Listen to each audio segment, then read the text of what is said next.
Hello दोस्तों, मैं मनीष कुमार ਤੁਹਾਡੇ ਆਪਣੇ ਚੈਨਲ 24/7 ਐਜੂਕੇਸ਼ਨ ਹੱਬ ਦੇ ਉੱਪਰ ਸਵਾਗਤ ਕਰਦਾ ਹਾਂ।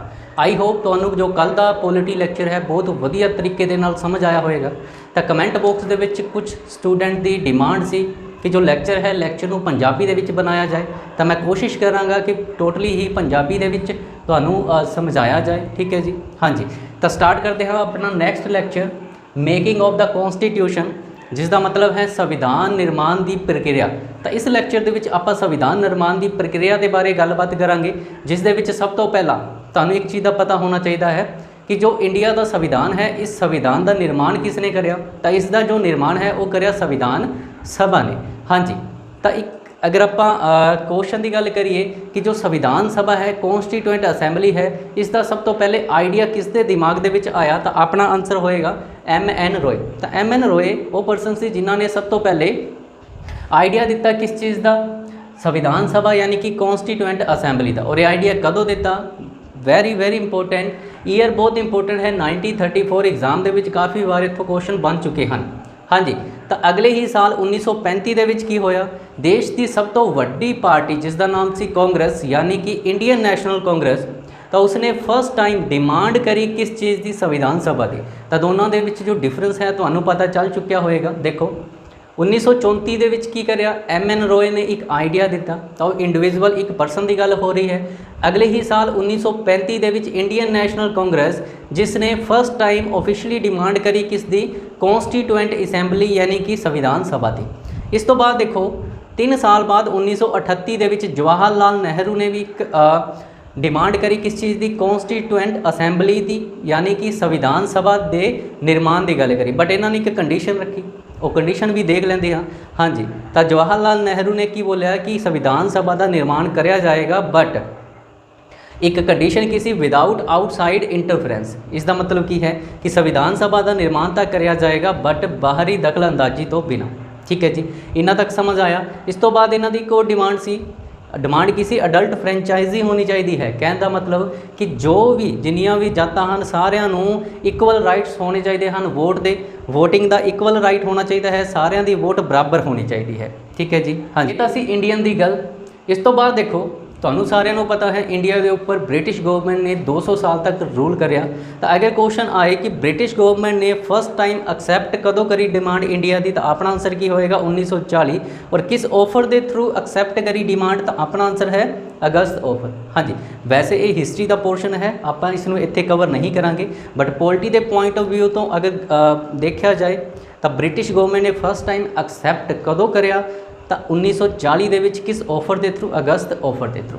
इस तो बाद देखो 1942 के विच तुसीं सुनिया होएगा एक मूवमेंट चली जिसका नाम सी क्विट इंडिया मूवमेंट, भारत छड्डो अंदोलन। कदों चलिया, तो 1942 के विच। हाँ जी, तो इस तो जस्ट थोड़ा टाइम पहले ही एक मिशन आया इंडिया जिसका नाम सी क्रिप्स मिशन। हाँ जी, तो एक परसन सी जिसका नाम सी क्रिप्स, जो ब्रिटेन की पार्लीमेंट का ही मैंबर सी। तो इंडिया के विच आया कुछ सुधार करने के लिए, तो उस जो सुधार सी, जो ऑफर सी, उसका नाम की सी क्रिप्स मिशन। तो इसने की बोलिया, तो इसने बोलिया कि कॉन्स्टीट्यूएंट असैंबली यानी कि संविधान सभा का निर्माण कराया जाएगा, बट कदों कराया जाएगा, आफ्टर वर्ल्ड वॉर सेकेंड, दूसरे विश्व युद्ध तो बाद। हाँ जी, तो इंडियंस नूं ये गल ज़्यादा पसंद नहीं आई, क्योंकि संविधान सभा के निर्माण की गल अगस्त ऑफर के विच भी बोली गई सी। ठीक है जी, हाँ जी। तो इसनूं पूरी तरह रिजैक्ट कर दिता गया, इसका बायकॉट कर दिता गया। ठीक है जी, बट इत्थे एक पॉइंट और इंपोर्टेंट है, पोस्ट डेटेड चैक। तो कई बार एग्जाम के क्वेश्चन आता है कि क्रिप्स मिशन प्लान जो इंडिया आया, ठीक है, कदों आया 1942 के विच, इसनूं पोस्ट डेटेड चैक किसने बोलिया, तो इसनूं post dated cheque Mahatma Gandhi ji ने बोलिया। हाँ जी, पोस्ट डेटेड चैक का मतलब की है, अगे दी डेट का चैक, कि जो बैंक डिगन वाला है, जो बैंक गिरन वाला है, उसका चैक है कि क्रिप्स मिशन। देखो तुहानूं सारिਆਂ ਨੂੰ पता है वर्ल्ड वॉर सेकेंड की जो टाइमिंग है 1939 टू 1945। हाँ जी, तो इस टाइम ब्रिटिश गवर्नमेंट की हालत बहुत ज़्यादा कमज़ोर हो चुकी सी, तो इसलिए की है जो सरकार गिरन वाली है वो की है अपने चैक इशू कर रही है। तो इतने इंपोर्टेंट चीज़ तुसी की याद रखनी है, ध्यान देना है। एक वर्ड इंपोर्टेंट है जो मैं बोल रहा हाँ, क्रिप्स मिशन प्लान इंडिया कदों आया, तो 1942 के विच।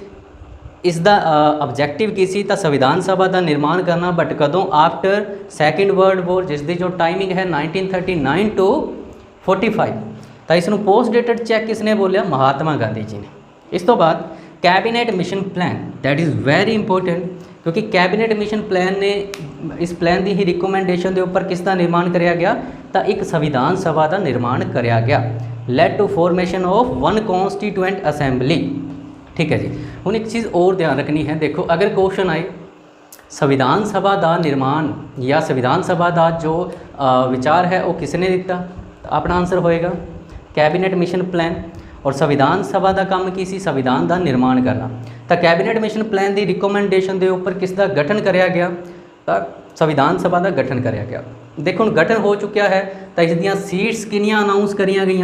389 सीट अनाउंस करिया गई। हाँ जी। तो इन्होंने सीटां नूं दो पार्ट दे विच डिवाइड कराया गया। वो पार्ट भी देख लेंदे हाँ किहड़े-किहड़े है। एक पार्ट है ब्रिटिश इंडिया और दूसरा पार्ट है प्रिंसली स्टेट।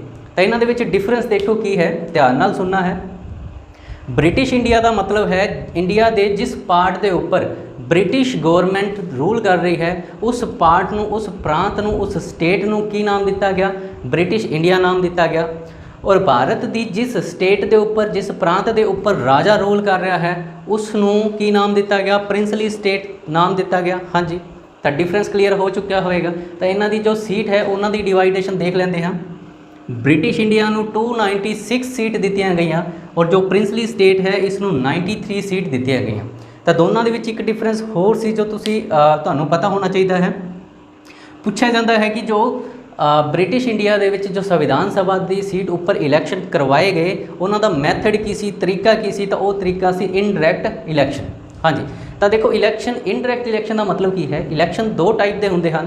एक होंदा है डायरैक्ट इलैक्शन जिसनों बोलिया जाता है प्रत्यक्ष चोण, और एक इलैक्शन होंदा है इनडायरैक्ट इलैक्शन जिसनों बोलिया जाता है अप्रत्यक्ष चोण। तो देखो अगर आप गल करते हैं डायरैक्ट इलैक्शन की, तो जिदा जो भी परसन 18 साल की एज पूरी कर चुका है जिसनों वोट का राइट है वो जो वोट पाते हैं उस तो बाद जो इलैक्शन के विच जिदा अगर आप लोक सभा के इलैक्शन की गल करते हैं तो उस दे विच पब्लिक वोट करती है। ठीक है। तो उस इलैक्शन की नाम दिता जाता है डायरैक्ट इलैक्शन। बट जो लोगों के द्वारा चुनिया हुए मैंबर अगे वोट करते हैं तो वह इलैक्शन किहड़ा है वो इनडायरैक्ट इलैक्शन कहलाता है। इस तरह ही ब्रिटिश इंडिया के जो परसन जो चुने हुए सन उन्होंने द्वारा जो इलैक्शन दे विच वोट करी गई तो इसनूं की नाम दिता गया? Indirect election. हाँ जी। समझ आ चुकी होएगी अप्रत्यक्ष इलैक्शन की होंदे हैं जिस दे विच पब्लिक डायरैक्टली वोट नहीं करती, पब्लिक द्वारा चुने गए नुमाइंदे वोट करते हैं। नोमीनेटेड का मतलब की होंदा है कि इत्थे इलैक्शन नहीं करवाए जाएंगे। प्रिंसली स्टेट के विच जो प्रिंस, जो राजा रूल कर रहा है उस द्वारा नोमीनेट करे जाएंगे। ठीक है जी। एक चीज़ और कई बार एग्जाम के विच पूछा गया है कि जो संविधान सभा दी जो सीटां हैं इन्हां दा मैथड, इन्हां दी चोण प्रक्रिया की सी? तो इन्हां दे विच देखो कई बार क्वेश्चन आया है कि जो चोण प्रक्रिया है किस दे उपर बेस सी? एरिए के उपर या पॉपूलेशन के उपर? तो जो इस सीट की डिवाइडेशन करी गई पॉपूलेशन के उपर बेस सी। इस चीज़ का भी तुहानूं पता होना चाहिए है। हाँ जी। तो कैबिनेट मिशन प्लान 1946 के विच आया। इस मिशन प्लान की रिकमेंडेशन के उपर की कराया गया? संविधान सभा का निर्माण कराया गया। तो इस दियाँ 389 सीट सी जिस दे विचों इलैक्शन 296 के उपर करवाए गए। तो हुण आपां देखते हैं इलैक्शन कदों होए। तो इलैक्शन जो संविधान सभा के सन वो जुलाई अगस्त 1946 के विच करवाए गए। इस रिजल्ट का, इस इलैक्शन के विच जो रिजल्ट आया इस दे विच कांग्रेस नूं 208 सीट्स मिलियां, मुस्लिम लीग नूं 73 सीट मिलियां और इंडिपेंडेंट 15। ठीक है जी। ये डाटा भी तुहानूं याद होना चाहिए है। एग्जाम के विच डायरैक्ट पूछा जाता है संविधान सभा दे विच कांग्रेस नूं कितनियां सीट मिलियां? तो 208। तो एक बहुत वड्डा बहुमत मिलिया क्योंकि देखो जो इलैक्शन होए 296 सीटां के उपर होए, क्योंकि टोटल सीट 389 सी बट 93 सीट के इलैक्शन नहीं होए, वो राजा द्वारा नोमीनेट करिया गई। हाँ जी। इन्ना तक तुहानूं पता चल चुका होएगा। इस तो बाद देखो जदों इंडियन नैशनल कांग्रेस नूं टोटली बहुमत मिलिया तो मुस्लिम लीग ने की करिया? इसका बॉयकॉट करिया। बॉयकॉट क्यों करिया? क्योंकि देखो कोई भी डिसीजन लैन के लिए बहुमत की जरूरत पैंदी है। तो इत्थे एक बहुत वड्डा बहुमत इंडियन नैशनल कांग्रेस नूं पहले ही मिल चुका है। तो मुस्लिम लीग ने अपनी डिमांड की रखी कि सानू अलग तो संविधान सभा चाहिए है, तो इसलिए मुस्लिम लीग ने बॉयकॉट करिया। बट इत्थे प्रिंसली स्टेट ने भी बॉयकॉट करिया। उन्होंने पार्टिसिपेट ही नहीं करिया संविधान सभा की मीटिंगां दे विच। क्यों नहीं करिया? क्योंकि इन्होंने डर सी कि संविधान सभा की करेगी, संविधान का निर्माण करेगी, उस तो बाद इलैक्शन होएगा, प्रेजिडेंट बनेगा, प्राइम मिनिस्टर बनेगा, तो राजा का जो रोल है वो धीरे धीरे की हो जाएगा, खत्म हो जाएगा। हाँ जी, तो नैक्सट स्लाइड के जो अपना पोर्शन पेंडिंग है उसमें डिस्कस करते हैं। हाँ जी, तो आप देखिया कि जो संविधान सभा के इलैक्शन अगस्त 1946 के होए, उन्होंने कांग्रेस को बहुमत मिले, तो किनिया सीटां मिलियां कांग्रेस को 208। तो देखो जो फर्स्ट मीटिंग हुई संविधान सभा की वो कदों हुई, 9 दिसंबर 1946 को। काफ़ी बार एग्जाम के पूछा गया है संविधान सभा की सब तो पहली बैठक कदों हुई, तो 9 दिसंबर 1946 को। हाँ जी, तो इस 211 मैंबर ने पार्टिसिपेट कराया, तो टोटल मैंबर किन्ने सी 389 के 211 मैंबर ने ही पार्टिसिपेट क्यों कराया, क्योंकि आप पिछली स्लाइड के पढ़ चुके हाँ कि जो संविधान सभा है इसका मुस्लिम लीग और प्रिंसली स्टेट ने बाईकॉट कराया। ठीक है जी, इस मीटिंग के एक और डिसीजन लिया गया, डॉक्टर सचिदानंद सिन्हा इन्हों पहला गैर स्थाई प्रेजिडेंट बनाया गया। गैर स्थाई का मतलब की है, एक टैंपरेरी प्रेजिडेंट बनाया गया। क्यों बनाया गया, क्योंकि डॉक्टर सचिदानंद सिन्हा संविधान सभा के सब तो ज़्यादा एजड परसन सन, यानी कि सब तो ज़्यादा एज किन्ना दी सी, सचिदानंद सिन्हा की। इसलिए इन्हों सन्मानित करने के लिए इन्हों एक टैंपरेरी प्रेजिडेंट की पोस्ट पर अपॉइंट कराया गया। बट 2 दिन बाद ही जो सैकेंड मीटिंग हुई 11 दिसंबर 1946 को, तो इस मीटिंग के की कराया गया 3 न्यू पोस्टां अनाउंस करी गई। वो पोस्टां किहड़ियां सन, प्रेजिडेंट, वाइस प्रेजिडेंट और एडवाइज़र। तो इन्होंने पोस्टां तो काफ़ी बार एग्जाम के क्वेश्चन पूछे गए हैं। हाँ जी, तो प्रेजिडेंट की अगर आप गल करते हाँ, परमानेंट प्रेजिडेंट यानी कि स्थाई अध्यक्ष, तो वह किन्होंने बनाया गया, डॉक्टर राजेंद्र प्रसाद को। तो वही राजेंद्र प्रसाद हैं जो आज़ादी तो बाद भारत के राष्ट्रपति बने। हाँ जी, इस तो बाद जो वाइस प्रेजिडेंट की पोस्ट है इसके ऊपर अपॉइंट कराया गया HC मुखर्जी को। और जो एडवाइज़र है कॉन्स्टिट्यूशनल एडवाइज़र यानी कि संवैधानिक सलाहकार किन्होंने बनाया गया, तो BN राव को बनाया गया। हाँ जी, हुण इत्थे कन्फ्यूज़ नहीं होना है, एक परसन का नाम आप पहला भी पढ़ चुके हैं, MN रॉय। तो ये MN रॉय कौन सन, जिन्होंने संविधान सभा का सब तो पहले आइडिया दिता, कदों दिता, तो 1934 के दिता। हाँ जी, ये परसन हैं MN रॉय, बट आप गल कर रहे हैं BN राव की। ठीक है जी, तो BN राव कौन सन, एडवाइज़र सन, और MN राव कौन सन, MN रॉय सन, जिन्होंने सब तो पहले आइडिया दिता कि देश के एक संविधान सभा होनी चाहिए है। ठीक है जी, इस तो बाद देखो 2 दिन बाद ही 13 दिसंबर 1946 को की होंदा है, तो 13 दिसंबर 1946 को एक मीटिंग हुई जिस दे विच जवाहर लाल नेहरू जी ने ऑब्जेक्टिव रेजोल्यूशन पेश कराया। तो ये ऑब्जेक्टिव रेजोल्यूशन की है, तो एक तरह का देखो जो अपना संविधान है, तो ये संविधान किस तरह का होना चाहिए है, एक इसका फ्रेमवर्क किदा का होना चाहिए है, ये सब कुछ किस दे विच लिखा होया सी, ऑब्जेक्टिव रेजोल्यूशन दे विच। लाइक जो अपना संविधान है इसके फंक्शन की होंगे, इसकी पावर की होएगी, इसकी रूपरेखा की होएगी, वो सब कुछ डिफाइन किस दे विच कराया गया सी, तो सब कुछ डिफाइन कराया गया सीगा ऑब्जेक्टिव रेजोल्यूशन दे विच। काफ़ी बार इत्थों क्वेश्चन पूछे गए हैं कि ऑब्जेक्टिव रेजोल्यूशन संविधान सभा दे विच कौन लैके आए, तो जवाहर लाल नेहरू लैके आए। कदों लैके आए, 13 दिसंबर 1946। हुण इत्थे 2 डेट इंपोर्टेंट हैं, 13 दिसंबर 1946 और 22 जनवरी 1947। तो देखो जवाहर लाल नेहरू द्वारा ऑब्जेक्टिव रेजोल्यूशन संविधान सभा के पेश कराया गया 13 दिसंबर को, और जदों इसके ऊपर डिबेट हुई, डिबेट तो बाद संविधान सभा ने इसनों पास कदों कराया, तो 22 जनवरी 1947। हुण आपां 1947 दे विच आ चुके हैं। इस तो बाद देखो 3 जून 1947 जिसनों माउंट बेटन प्लान भी बोलिया जाता है, तो माउंट बेटन प्लान की है, तो माउंट बेटन प्लान दे विच इंडिया और पाकिस्तान के लिए 2 अलग अलग संविधान सभावां का निर्माण किया गया। तो कई बार एग्जाम के क्वेश्चन पूछा जाता है कि 2 अलग अलग संविधान सभावां इंडिया और पाकिस्तान का विभाजन कदों कराया गया, किस प्लान के थ्रू, तो 3 जून प्लान या फिर माउंट बेटन प्लान भी बोलिया जाता है। देखो आप पहले पढ़िया सीगा जो कैबिनेट मिशन प्लान सी, उस दे विच की बोलिया गया सी, तो उस दे विच बोलिया गया सीगा कि उस दे विच बोलिया गया कि सिर्फ एक ही संविधान सभा का गठन कराया जाएगा। बट बाद दे विच बहुत जगह ते दंगे होए मुस्लिम पाकिस्तान दे रिलेटेड, तो इसलिए की है माउंट बेटन प्लान दे विच की बोलिया गया इंडिया और पाकिस्तान के लिए अलग अलग संविधान सभा बनाई जाएगी। इस तो बाद देखो 15 अगस्त 1947, तो फाइनली आप आज़ाद हो चुके हैं। तो 15 अगस्त 1947 इंडिया बिकम इंडिपेंडेंट, तो ये डेट सबनों याद होएगी।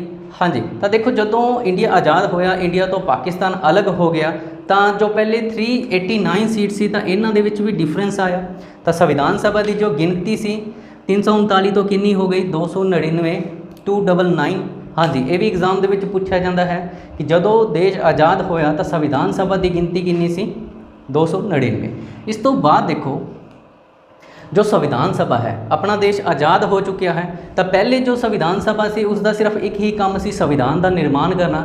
ਬਟ ਦੇਸ਼ ਦੇ ਆਜ਼ਾਦ ਹੋਣ ਤੋਂ ਬਾਅਦ ਬ੍ਰਿਟਿਸ਼ ਇੰਡੀਆ ਨੂੰ ਜੋ ਵੀ ਪਾਵਰ ਸੀ ਇੰਡੀਆ ਨੂੰ ਹੈਂਡ ਓਵਰ ਕਰਕੇ ਆਪਣੇ ਕੰਟਰੀ ਵਿੱਚ ਚਲੇ ਗਏ। ਤਾਂ ਹੁਣ ਜੋ ਸੰਵਿਧਾਨ ਸਭਾ ਹੈ ਇਸ ਦਾ ਇੱਕ ਨਹੀਂ, ਇਸ ਦੇ ਦੋ ਕੰਮ ਹੋ ਚੁੱਕੇ ਹਨ। ਤਾਂ ਦੋ ਕੰਮ ਕਿਹੜੇ ਹਨ ਦੇਖੋ, ਇੱਥੋਂ ਕਾਫੀ ਵਾਰ ਕੁਐਸਚਨ ਪੁੱਛੇ ਗਏ ਹਨ। ਪਹਿਲਾਂ ਆਪਾਂ ਇਸ ਕਨਸੈਪਟ ਨੂੰ ਕਲੀਅਰ ਕਰਦੇ ਹਾਂ, ਉਸ ਤੋਂ ਬਾਅਦ ਆਪਾਂ ਕੁਐਸਚਨ ਵੱਲ ਜਾਵਾਂਗੇ। ਹਾਂਜੀ, ਤਾਂ ਸੰਵਿਧਾਨ ਸਭਾ ਦਾ ਜੋ ਸਭ ਤੋਂ ਪਹਿਲਾ ਕੰਮ ਸੀ ਉਹ ਸੀਗਾ ਫਰੇਮਿੰਗ ਕੌਨਸਟੀਟਿਊਸ਼ਨ, ਯਾਨੀ ਕਿ ਸੰਵਿਧਾਨ ਨੂੰ ਫਰੇਮ ਕਰਨਾ। ਔਰ ਸੈਕਿੰਡ ਕੰਮ ਸੀ ਨੋਰਮਲ ਲੋ, ਯਾਨੀ ਕਿ ਸਧਾਰਨ ਕਾਨੂੰਨ ਦਾ ਨਿਰਮਾਣ ਕਰਨਾ। ਤਾਂ ਇਹ ਦੋਨੋਂ ਅਲੱਗ-ਅਲੱਗ ਕੰਮ ਸੀ। ਤਾਂ ਸੰਵਿਧਾਨ ਸਭਾ ਦੀ ਅਗਰ ਗੱਲ ਕਰਦੇ ਹਾਂ, ਜਦੋਂ ਕੌਨਸਟੀਟਿਊਸ਼ਨ ਨੂੰ ਫਰੇਮ ਕਰਨਾ ਹੁੰਦਾ ਸੀ ਤਾਂ ਇਸ ਨੂੰ ਚੇਅਰ ਜਾਂ ਫਿਰ ਇਸ ਦੀ ਅਧਿਅਕਸ਼ਤਾ ਕਿਸ ਦੇ ਦੁਆਰਾ ਕੀਤੀ ਜਾਂਦੀ ਸੀ ਤਾਂ ਡਾਕਟਰ ਰਜਿੰਦਰ ਪ੍ਰਸਾਦ ਦੇ ਦੁਆਰਾ। ਬਟ ਅਗਰ ਨੋਰਮਲ ਕਾਨੂੰਨ ਬਣਾਉਣ ਲਈ ਸੰਵਿਧਾਨ ਸਭਾ ਦੀ ਜੋ ਮੀਟਿੰਗ ਸੀ ਉਸ ਨੂੰ ਜਾਂ ਉਸ ਦੀ ਅਧਿਅਕਸ਼ਤਾ ਕੌਣ ਕਰਦਾ ਸੀ ਤਾਂ ਉਸ ਦੀ ਅਧਿਅਕਸ਼ਤਾ ਕਰਦੇ ਸਨ ਜੀ.ਵੀ. ਮਾਵਲੰਕਰ। ਬਹੁਤ ਇੰਪੋਰਟੈਂਟ ਪਰਸਨ ਹਨ, ਕਈ ਵਾਰ ਐਗਜ਼ਾਮ ਦੇ ਵਿੱਚ ਕੁਐਸਚਨ ਪੁੱਛਿਆ ਜਾਂਦਾ ਹੈ। ਇੰਡੀਆ ਦਾ ਫਸਟ ਸਪੀਕਰ, ਤਾਂ ਇੰਡੀਆ ਦਾ ਪਹਿਲਾ ਸਪੀਕਰ ਜੋ ਸੀ ਉਹ ਸੀ ਜੀ.ਵੀ. ਮਾਵਲੰਕਰ। ਠੀਕ ਹੈ ਜੀ, ਡਿਫਰੈਂਸ ਪਤਾ ਚੱਲ ਚੁੱਕਿਆ ਹੋਏਗਾ। ਔਰ ਇਹ ਦੋਨੋਂ ਫੰਕਸ਼ਨ ਪਰਫਾਰਮ ਕਦੋਂ ਤੱਕ ਹੁੰਦੇ ਰਹੇ, ਜਦੋਂ ਤੱਕ ਆਪਣਾ ਸੰਵਿਧਾਨ ਬਣ ਕੇ ਤਿਆਰ ਨਹੀਂ ਹੋ ਗਿਆ। ਟਿਲ ਕੌਨਸਟੀਟਿਊਸ਼ਨ ਇਜ਼ ਆਵਰ, ਯਾਨੀ ਕਿ ਜਦੋਂ ਤੱਕ ਸੰਵਿਧਾਨ ਨਹੀਂ ਬਣਿਆ ਤਾਂ ਇਹ ਦੋਨੋਂ ਫੰਕਸ਼ਨ ਹੀ ਕਿਸਨੇ ਕਰੇ ਤਾਂ ਇਹ ਕਰੇ ਕੌਨਸਟੀਟਿਊਐਂਟ ਅਸੈਂਬਲੀ, ਯਾਨੀ ਕਿ ਸੰਵਿਧਾਨ ਸਭਾ ਨੇ। ਇਸ ਲਈ ਇਸ ਨੂੰ ਪਹਿਲੀ ਜਾਂ ਫਿਰ ਮਿੰਨੀ ਪਾਰਲੀਮੈਂਟ ਵੀ ਬੋਲਿਆ ਜਾਂਦਾ ਹੈ। ਠੀਕ ਹੈ ਜੀ, ਇਸ ਤੋਂ ਬਾਅਦ ਦੇਖੋ ਇੱਕ ਹੋਰ ਇੰਪੋਰਟੈਂਟ ਪੁਆਇੰਟ ਹੈ ਕਿ ਕਈ ਵਾਰ ਐਗਜ਼ਾਮ ਦੇ ਵਿੱਚ ਪੁੱਛਿਆ ਗਿਆ ਹੈ ਕਿ ਦੋ ਇੱਦਾਂ ਦੀ ਪਰਸਨੈਲਿਟੀ ਜੋ ਬਹੁਤ ਜ਼ਿਆਦਾ ਫੇਮਸ ਸੀ ਬਟ ਉਹਨਾਂ ਨੇ ਕੌਨਸਟੀਟਿਊਐਂਟ ਅਸੈਂਬਲੀ ਜਾਂ ਸੰਵਿਧਾਨ ਸਭਾ ਦੇ ਵਿੱਚ ਪਾਰਟਿਸਿਪੇਟ ਨਹੀਂ ਕਰਿਆ, ਤਾਂ ਉਹ ਕੌਣ ਸਨ? ਮਹਾਤਮਾ ਗਾਂਧੀ ਔਰ ਮੁਹੰਮਦ ਅਲੀ ਜਿੰਨਾ। ਠੀਕ ਹੈ ਜੀ, ਹਾਂਜੀ। ਤਾਂ ਅੱਜ ਦੀ ਜੋ ਵੀਡੀਓ ਹੈ ਇਸ ਦੇ ਵਿੱਚ ਇੰਨਾ ਹੀ। ਹੁਣ ਆਪਾਂ ਕੁਝ MCQ ਕੁਐਸਚਨ ਡਿਸਕਸ ਕਰ। ਤਾਂ ਫਸਟ ਕੁਐਸਚਨ ਤੁਹਾਡੀ ਸਲਾਈਡ ਦੇ ਸਾਹਮਣੇ ਹੈ। ਫਸਟ ਕੁਐਸਚਨ ਹੈ who is known as the father of the Indian constitution, ਯਾਨੀ ਕਿ ਭਾਰਤ ਦੇ ਸੰਵਿਧਾਨ ਦਾ ਪਿਤਾ ਕਿਸ ਨੂੰ ਕਿਹਾ ਜਾਂਦਾ ਹੈ? ਤਾਂ ਆਪਸ਼ਨ ਏ ਦੀ ਅਗਰ ਆਪਾਂ ਗੱਲ ਕਰਦੇ ਹਾਂ ਤਾਂ ਆਪਸ਼ਨ ਏ ਹੈ Jawahar Lal Nehru, option B Mahatma Gandhi, option C ਤਾਂ ਆਪਸ਼ਨ ਸੀ ਦੀ ਅਗਰ ਆਪਾਂ ਗੱਲ ਕਰਦੇ ਹਾਂ ਤਾਂ ਡਾਕਟਰ BR ਅੰਬੇਦਕਰ, ਔਰ ਆਪਸ਼ਨ ਡੀ ਦੀ ਅਗਰ ਆਪਾਂ ਗੱਲ ਕਰਦੇ ਹਾਂ ਤਾਂ ਆਪਸ਼ਨ ਡੀ ਹੈ ਸਰਦਾਰ ਵੱਲਭ ਭਾਈ ਪਟੇਲ। ਤਾਂ ਇਸ ਦਾ ਜੋ ਰਾਈਟ ਆਨਸਰ ਹੋਏਗਾ ਆਪਸ਼ਨ ਨੰਬਰ ਸੀ ਡਾਕਟਰ BR ਅੰਬੇਦਕਰ। ਤਾਂ ਡਾਕਟਰ BR ਅੰਬੇਦਕਰ ਨੂੰ ਹੀ ਭਾਰਤ ਦੇ ਸੰਵਿਧਾਨ ਦਾ ਪਿਤਾ ਕਿਹਾ ਜਾਂਦਾ ਹੈ। ਠੀਕ ਹੈ ਜੀ, ਇਹ ਕੁਐਸਚਨ ਕਾਫੀ ਵਾਰ ਐਗਜ਼ਾਮ ਦੇ ਵਿੱਚ ਬਣ ਚੁੱਕਿਆ ਹੈ। ਤਾਂ ਹੁਣ ਦੇਖੋ ਕੁਝ ਹੋਰ ਪੁਆਇੰਟ ਹੈ ਜੋ ਡਿਸਕਸ ਕਰ ਲੈਂਦੇ ਹਾਂ। ਦੇਖੋ ਜੋ ਜਵਾਹਰ ਲਾਲ ਨਹਿਰੂ ਜੀ ਹਨ, ਜਵਾਹਰ ਲਾਲ ਨਹਿਰੂ ਜੀ ਭਾਰਤ ਦੇ ਸਭ ਤੋਂ ਪਹਿਲੇ PM ਯਾਨੀ ਕਿ ਪ੍ਰਾਈਮ ਮਿਨਿਸਟਰ ਬਣੇ ਔਰ ਸਭ ਤੋਂ ਜ਼ਿਆਦਾ ਟਾਈਮ ਤੱਕ ਪ੍ਰਾਈਮ ਮਿਨਿਸਟਰ ਰਹੇ। Longest tenure of the prime minister ਕਿਸ ਦਾ ਹੈ? ਜਵਾਹਰ ਲਾਲ ਨਹਿਰੂ। ਤਾਂ ਸੈਕਿੰਡ ਆਪਸ਼ਨ ਹੈ ਮਹਾਤਮਾ ਗਾਂਧੀ। ਤਾਂ ਮਹਾਤਮਾ ਗਾਂਧੀ ਦੀ ਅਗਰ ਆਪਾਂ ਗੱਲ ਕਰਦੇ ਹਾਂ ਤਾਂ ਮਹਾਤਮਾ ਗਾਂਧੀ ਦੀ 3 ਜੋ ਡੇਟ ਹੈ ਤੁਸੀਂ ਯਾਦ ਰੱਖਣੀਆਂ ਹੈ, ਇਹਨਾਂ ਬਾਰੇ ਕਾਫੀ ਪੁੱਛੀਆਂ ਜਾਂਦੀਆਂ ਹਨ। ਤਾਂ ਦੇਖੋ ਇੱਕ ਡੇਟ ਹੈ 9 ਜਨਵਰੀ। ਤਾਂ 9 ਜਨਵਰੀ ਨੂੰ ਕਿਹੜਾ ਡੇ ਸੈਲੀਬ੍ਰੇਟ ਕਰਦੇ ਹਾਂ? ਤਾਂ 9 ਜਨਵਰੀ ਨੂੰ NRI ਡੇ ਸੈਲੀਬ੍ਰੇਟ ਕਰਦੇ ਹਾਂ।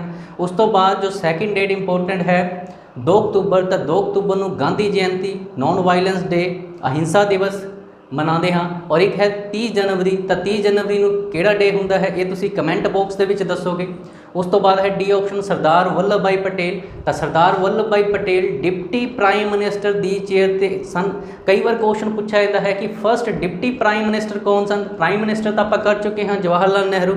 ਤਾਂ ਡਿਪਟੀ ਪ੍ਰਾਈਮ ਮਿਨਿਸਟਰ ਕੌਣ ਸਨ? ਤਾਂ ਸਰਦਾਰ ਵੱਲਭ ਭਾਈ ਪਟੇਲ, ਜਿਨ੍ਹਾਂ ਦੇ ਬਾਰੇ ਆਪਾਂ ਕੱਲ੍ਹ ਵੀ ਡਿਸਕਸ ਕਰਿਆ ਸੀ ਕਿ ਗੁਜਰਾਤ ਦੇ ਵਿੱਚ ਸਭ ਤੋਂ ਵੱਡੀ ਯਾਨੀ ਕਿ ਵਰਲਡ ਦੀ ਸਭ ਤੋਂ ਉੱਚੀ ਸਟੈਚੂ ਕਿਹਨਾਂ ਦੀ ਹੈ? ਤਾਂ ਸਰਦਾਰ ਵੱਲਭ ਭਾਈ ਪਟੇਲ। ਔਰ ਇੱਕ ਸਰਦਾਰ ਵੱਲਭ ਭਾਈ ਪਟੇਲ ਦੇ 31 ਅਕਤੂਬਰ ਨੂੰ ਇਹਨਾਂ ਦੇ ਲਈ ਸੰਬੋਧਿਤ ਇੱਕ ਡੇ ਹੈ ਯੂਨਿਟੀ ਡੇ, ਜਿਸ ਨੂੰ ਏਕਤਾ ਦਿਵਸ ਵੀ ਬੋਲਿਆ ਜਾਂਦਾ ਹੈ। ਹਾਂਜੀ, ਇਸ ਤੋਂ ਬਾਅਦ ਡਾਕਟਰ BR ਅੰਬੇਦਕਰ ਦੇ ਬਾਰੇ ਕੁਝ ਚੀਜ਼ਾਂ ਡਿਸਕਸ ਕਰ ਲੈਂਦੇ ਹਾਂ।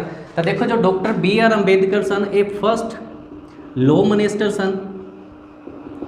ਭਾਰਤ ਦੇ ਸਭ ਤੋਂ ਪਹਿਲੇ ਕਾਨੂੰਨ ਮੰਤਰੀ ਕੌਣ ਸਨ? ਤਾਂ ਡਾਕਟਰ BR ਅੰਬੇਦਕਰ। ਔਰ ਇੱਕ ਕਮੇਟੀ ਬਹੁਤ ਇੰਪੋਰਟੈਂਟ ਹੈ ਜਿਸ ਦਾ ਨਾਮ ਹੈ ਡਰਾਫਟਿੰਗ ਕਮੇਟੀ। ਡਰਾਫਟਿੰਗ ਕਮੇਟੀ ਜਿਸ ਨੂੰ ਪ੍ਰੂਫ ਸਮਿਤੀ ਵੀ ਬੋਲਿਆ ਜਾਂਦਾ ਹੈ। ਤਾਂ ਇਸ ਪ੍ਰੂਫ ਸਮਿਤੀ ਦਾ ਜੋ ਗਠਨ ਹੈ ਉਹ ਕਦੋਂ ਕਰਿਆ ਗਿਆ? ਤਾਂ 29 ਅਗਸਤ 1947 ਨੂੰ ਕਰਿਆ ਗਿਆ। और ये कमेटी काफ़ी बार एग्जाम ਦੇ ਵਿੱਚ ਪੁੱਛੀ ਗਈ ਹੈ कि ड्राफ्टिंग कमेटी ਦਾ जो चेयरमैन है तो चेयरमैन की अगर आप गल करते हाँ तो ये भी कौन हैं, डॉक्टर BR अंबेडकर। हाँ जी, इस तो बाद अगर आप गल करते हैं इसके टोटल मैंबर की, तो ड्राफ्टिंग कमेटी के जो टोटल मैंबर हैं तो 6 मैंबर प्लस एक चेयरमैन डॉक्टर BR अंबेडकर, यानी कि टोटल 7। ठीक है जी। इस तो बाद मूव करते हैं अपना सैकेंड क्वेश्चन की ओर। हाँ जी, तो सैकेंड क्वेश्चन है तुहाडी स्लाइड के उपर। हाँ जी, on the which date India become a sovereign democratic and republic, यानी कि किस दिन भारत सर्वशक्तिमान लोकतांत्रिक गणराज्य बनया। तो ऑप्शन तुहाडे सामने है 15 अगस्त 1947, 26 जनवरी 1950 और सी ऑप्शन है 26 नवंबर 1949 और डी ऑप्शन है 30 जनवरी 1948। हाँ जी, तो इस दे विच तुसी राइट ऑप्शन दसनी है। तो अगर आप राइट ऑप्शन की गल करते हाँ तो 26 जनवरी 1950 और 26 जनवरी 1950 ही क्यों, क्योंकि इस दिन अपना संविधान लागू कराया गया सी और इस दिन ही India sovereignty democratic and republic country बनया। इस तो इलावा 15 अगस्त 1947 तो भारत का आज़ादी दिवस, 26 जनवरी 1950 आप पढ़ चुके हाँ।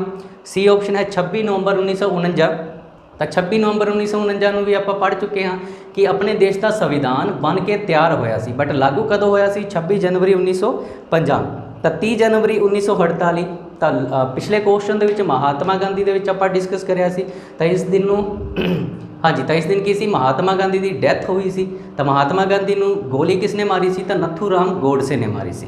इस तो बाद देखो आप 26 जनवरी 1950 कराया। इस तो 2 दिन अगर आप पहले की गल करते हाँ यानी कि 24 जनवरी 1950, तो यह भी एक इंपोर्टेंट डे है। इस दिन देखो की होया। सब तो पहले देखो राष्ट्रीय गान और राष्ट्रीय गीत,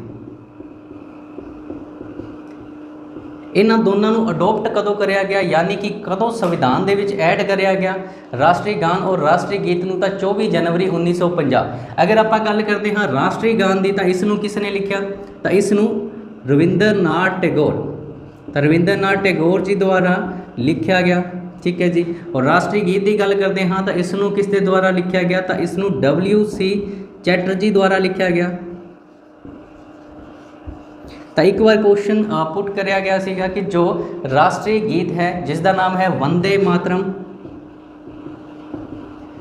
वंदे मातरम BC आएगा बैंकिम चंद्र चैटर्जी। तो बैंकिम चंद्र चैटर्जी की किस बुक के विचों वंदे मातरम लिता गया है, तो अपना आंसर होएगा आनंद मठ। आनंद मठ बुक किस द्वारा लिखी गई, तो आनंद मठ बुक लिखी गई BC चैटर्जी बैंकिम चंद्र चैटर्जी द्वारा। और आनंद मठ के विचों ही राष्ट्रीय गीत लिता गया है वंदे मातरम। और राष्ट्रीय गान किसने लिखा, रविंद्रनाथ टैगोर ने। तो राष्ट्रीय गान केड़ा है, जन गण मन। ठीक है जी। एक क्वेश्चन और कई बार एग्जाम के पूछा जाता है, राष्ट्रीय गान जन गण मन इंडियन नैशनल कांग्रेस के किस सैशन के पहली बार बोलिया गया, तो 1911 के सैशन के पहली बार बोलिया गया। और राष्ट्रीय गीत पहली बार इंडियन नैशनल कांग्रेस के किस सैशन के बोलिया गया, तो 1896 के सैशन के बोलिया गया। ठीक है जी।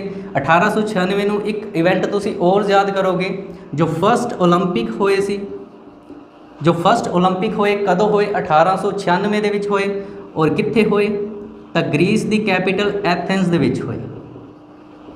हाँ जी, तो ये सारा डाटा ही यूजफुल है, इतों ही काफ़ी MCQ क्वेश्चन बने हैं, तो ये सारा डाटा तुसी याद करना है। हाँ जी, तो मूव करते हैं अपने लास्ट क्वेश्चन की ओर। हाँ जी, तो अपना लास्ट क्वेश्चन है, who is the chairman of NITI Aayog. NITI Aayog का चेयरमैन कौन होंदा है, तो ऑप्शन तुहाडे सामने हैं। ए ऑप्शन है प्रेजिडेंट, बी ऑप्शन है PM, सी ऑप्शन है स्पीकर और डी ऑप्शन है गवर्नर। तो इन्हां दे विचों जो राइट ऑप्शन है तुसी कमेंट बॉक्स दे विच कमेंट करना है। हाँ जी, तो इसका जो राइट आंसर होएगा वो होएगा प्राइम मिनिस्टर। तो देखो जो नीति आयोग है, सब तो पहले देख लेते हैं नीति आयोग।